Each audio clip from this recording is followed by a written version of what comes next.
मैं राष्ट्रपति दिशा नायक का भारत में हार्दिक स्वागत करता हूं। हमें खुशी है कि राष्ट्रपति के रूप में अपनी पहली विदेश यात्रा के लिए आपने भारत चुना है। वो अनुराधापुरम रेलवे सेक्शन के सिग्नलिंग सिस्टम और कांके संथुराई पोर्ट के पुनरुद्धार के लिए ग्रांट सहायता दी जाएगी।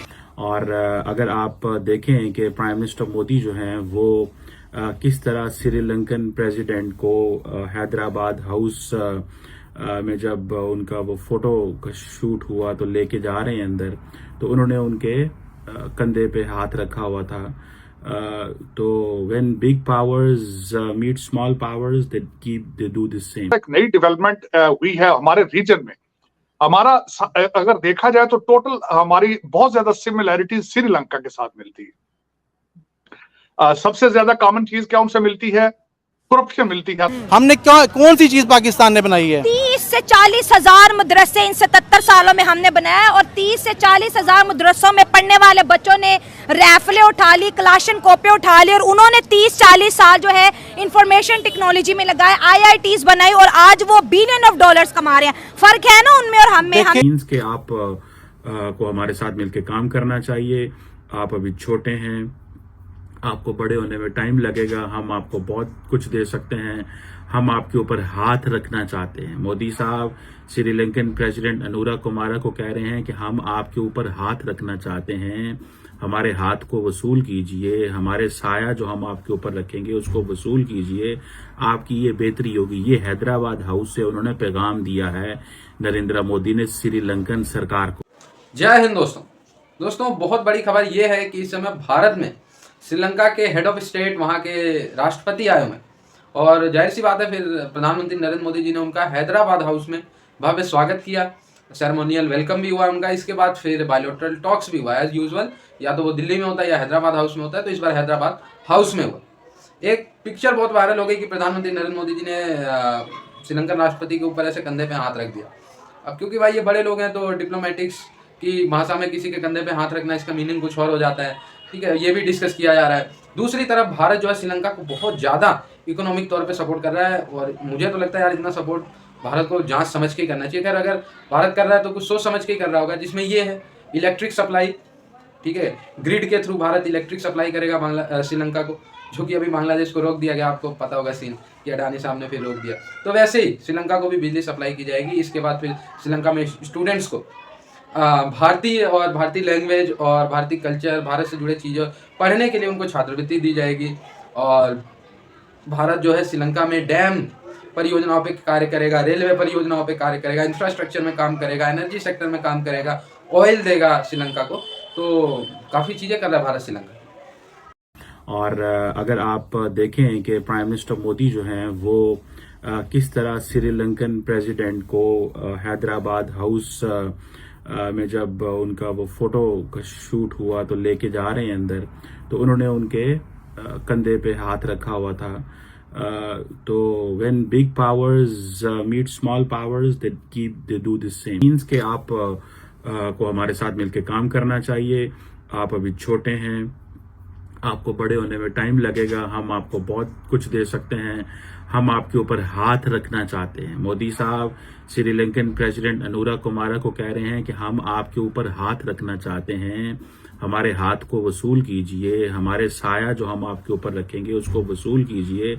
आपकी ये बेहतरी होगी। ये हैदराबाद हाउस से उन्होंने पैगाम दिया है नरेंद्र मोदी ने श्रीलंकन सरकार को और श्रीलंकन प्रेसिडेंट को। और उन्होंने कहा अभी तुम बच्चे हो, अभी तुम खिलाड़ी नहीं हुए, हमारे साथ चलोगे तो बहुत कुछ तुम मिलेगा। ये तो हो गई वो, मैं जो तस्वीर है मैं उसकी बात कर रहा हूँ। अब देखें इंडिया श्रीलंका जो है वो 2-3 किस्म की कनेक्टिविटी पे एग्री की है। फिजिकल, डिजिटल, एनर्जी कनेक्टिविटी की बात करें। अगर आप फिजिकल कनेक्टिविटी की बात करें तो जारी बात है कि वो जो 2 किस्म की कनेक्टिविटी की बात होती है कि किस तरह लैंड के जरिए, ब्रिज के जरिए या अंडर सी श्रीलंका और इंडिया को कनेक्ट हो जाना चाहिए। ये एक बड़ी देर से ड्रीम भी है। इसके ऊपर काफी काम भी हो चुका हुआ है। ये चीज़ सामने नजर आती है। फिर आपको पता है कि जब डिजिटल कनेक्टिविटी की बात आती है तो इलेक्ट्रिसिटी ग्रिड कनेक्टिविटी की बात आती है। इसमें जारी बात है, इलेक्ट्रिसिटी ग्रिड कनेक्टिविटी में इंडियन समझते हैं कि हम जैसे कि हम बांग्लादेश को एनर्जी सप्लाई कर रहे हैं, इलेक्ट्रिसिटी सप्लाई कर रहे हैं, तो हम इनको भी सप्लाई कर सकते हैं। सो इंडिया ने अपने आप को, जो सेंट्रल थीम था उनका वो ये था कि अपने आप को एनर्जी में सेल्फ सफिशिएंट करो। जब आप एनर्जी में सेल्फ सफिशिएंट कर लोगे तो देन आप अपना मुकाम जो है वो बना सकते हो। और ये मेरा ख्याल है उन्होंने बड़ी अक्लमंदी की है इस हवाले से, बड़ी सोच समझ के, सोच विचार इसमें की है। आप देखें कि दूसरी तरफ एनर्जी कनेक्टिविटी की बात है, जिसमें वो समझते हैं कि एलएनजी जो है श्रीलंकन पावर प्लांट्स के लिए दी जाए। ये देखें, इंडिया ने जो अपनी तेल रशिया से खरीदा है और इतना खरीदा कि खुद भी इस्तेमाल किया और दुनिया को भी बेचा, और वो इस पोजीशन में है कि वो बांग्लादेश को भी बेच सकते हैं, वो श्रीलंका को भी बेच सकते हैं। इंडिया, आपको पता है, न्यूयॉर्क और यूरोप में भी रशियन तेल बेचता रहा है इंडिया के ठप्पे के साथ, और दुनिया लेती रही है क्योंकि वो समझते थे कि ये अब हलाल तेल है। दूसरी तरफ अगर हम ये देखें कि दूसरी तरफ जो श्रीलंकन स्टूडेंट्स हैं उनको इंडिया स्कॉलरशिप देगा। 200 स्टूडेंट कोई बहुत बड़ा नंबर नहीं है, लेकिन फिर भी इट्स रीजनेबल नंबर फ्रैंकली अगर देखा जाए तो। जितना बड़ा इंडिया मुल्क है, जारी बात है, अभी आई थिंक मेरे ख्याल है नरेंद्र मोदी कहीं गए हुए थे अफ्रीका, वहां पर भी 1000-1500 स्कॉलरशिप दे के हैं। एक स्कॉलरशिप जो होता है वो बड़ा महंगा होता है। मेरा ख्याल है कि अगर $1000 भी उसके ऊपर मंथली खर्चा आ रहा है या $2000 भी मंथली खर्चा आ रहा है तो $4 लाख, अगर $5 लाख इंडिया इन बच्चों को लगाएगा सालाना तो it's a lot of money.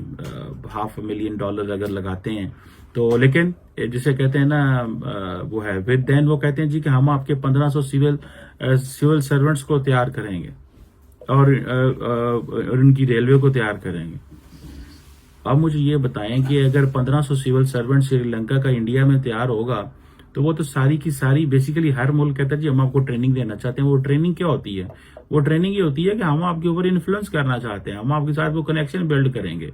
एलुमनाइज होती हैं, आपको पता चलता है अच्छा ये श्रीलंका का फलां ऑफिसर जो है ये हमारे साथ ये पढ़ के गया हुआ है, ठीक है, तो वो कहेंगे जी अच्छा now the secretary of railway in India is a graduate of India.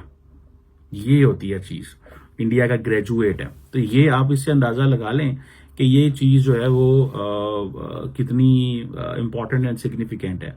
Then अगर आप आ जाएं कि वो कहते हैं जी कि इंडिया और श्रीलंका है ना वो डिफेंस पैक्ट कंक्लूड करने जा रहे हैं। सर, अगर इंडिया और श्रीलंका जो है वो डिफेंस पैक्ट कंक्लूड करते हैं तो इसमें आपको अंदाजा हो जाएगा कि असल में तो इंडिया को श्रीलंका की पोर्ट्स चाहिए। इंडिया को तो श्रीलंका जो है वो, for India Sri Lanka is just an extension of India, because एक ऐसा नेबर जो बहुत करीब हो, जो बहुत ज्यादा करीब हो, उस नेबर को आप उसकी अगर डिफेंस की कैपेबिलिटी के हवाले से वो अगर आपके खिलाफ चला जाता है, अगर वहां पे आके चाइनीज शिप्स खड़े रहें तो मुझे ये बताएं तो इंडिया तो गया। तो दोस्तों, भारत तो फिलहाल श्रीलंका के लिए बहुत कुछ कर रहा है, और बीच में भारत ने बंद किया था, चाइना का एक्सेस था श्रीलंका में, और चाइना ने श्रीलंका को डिफॉल्ट भी कर दिया। जब श्रीलंका पूरा डिफॉल्ट होके एकदम घुटनों पे आ गया, फिर भारत के शरण में आया, फिर भारत ने धीरे धीरे अपलिफ्ट करना शुरू किया श्रीलंका को। कहाँ गृह युद्ध जैसे हालात थे, आज के डेट में श्रीलंका में धीरे धीरे स्टेबिलिटी आ रही है। उतनी स्टेबिलिटी नहीं है, लेकिन हाँ बांग्लादेश और पाकिस्तान से तो ज़्यादा ही स्टेबिलिटी है, और कहीं ना कहीं उसमें भारत का बहुत बड़ा योगदान है। अगर भारत अपना हाथ नहीं रखता श्रीलंका के ऊपर तो चाइना ने जैसा डिफॉल्ट किया था आज ये जल फूक रहे होते। भारत ने दूध, अंडे से लेके खाने पीने के सामान से लेके कपड़े, बिजली, सब कुछ सप्लाई तुरंत चालू किया। अब श्रीलंका से भारत का प्राइमरी इंटरेस्ट यही है कि नेवी वाला, ठीक है, चाइना अपने शिप, जासूसी शिप श्रीलंका लाके डॉक कर देता है, फिर भारत की निगरानी करने लगता है। ये सारे खतरे जो हैं श्रीलंका के थ्रू भारत को होते हैं। और शिपिंग का तो खैर, शिपिंग और ये फिशिंग इंडस्ट्री से जुड़े मामला भी होते हैं कि श्रीलंकन मछुआरे इधर आ गए, भारतीय मछुआरे उधर चले गए, तो श्रीलंका भारतीय मछुआरों को अधिकतर पकड़ लेता है। इस पर भी बातें हुई हैं, और कुछ भारत के मछुआरे श्रीलंका में अरेस्ट भी हैं। जाहिर सी बात है, फिर श्रीलंकन मछुआरे भी भारत में अरेस्ट में, उनको भी छोड़ने पकड़ने की बातें जो भी हुई। तो एज यूजुअल भारत और श्रीलंका के रिलेशन इतने खराब कभी नहीं हुए, फिलहाल तो अच्छे ही होते जा रहे हैं। पिछले 2 साल से अगर बात की तो अच्छे होते जा रहे हैं भारत श्रीलंका के रिलेशन। बीच में खराब हुआ था लेकिन अब सही हो रहा है। चाइना का इन्फ्लुएंस अभी भी श्रीलंका पे, ऐसी बात नहीं है कि चाइना ने, क्योंकि बहुत सारे सेक्टर्स में निवेश कर रखा है और वो इन्वेस्टमेंट अभी भी चाइना कंटिन्यू कर रहा है। तो जाहिर सी बात है चाइना का इन्फ्लुएंस है, लेकिन भारत का फिलहाल इन्फ्लुएंस